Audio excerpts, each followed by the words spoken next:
Imagine you're a pipe fitter who has to travel from Timmons to Fort Mac, or an oil worker who has to travel from Nova Scotia to offshore fields in Newfoundland. These are the people who build our country, and there are whole communities of them. I've met these workers as I've crossed the country over the last several years, whether they're flying up to Northern Ontario to work in logging operations or mines, or traveling to the British Columbia interior from Alberta to build the liquefaction facilities there. And to do their jobs, they have to travel often 20 times a year.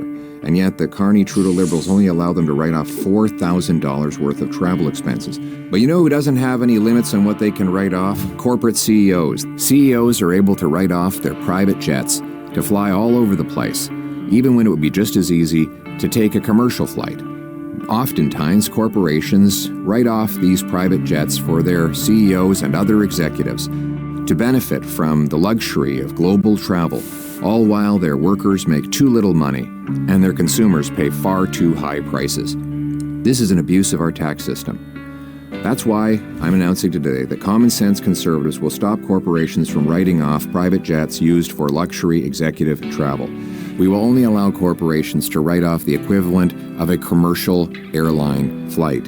And we will pass the Tax Fairness for Traveling Trades Workers Act, allowing our trade workers to write off the full cost of their food, transportation, and accommodation for any job-related trips that go more than 120 kilometers, regardless of whether they require lodgings. We also ensure that charter flights to remote locations with no commercial flight options will be exempt from my law, so that no tradespeople are impacted when they travel to remote areas for work.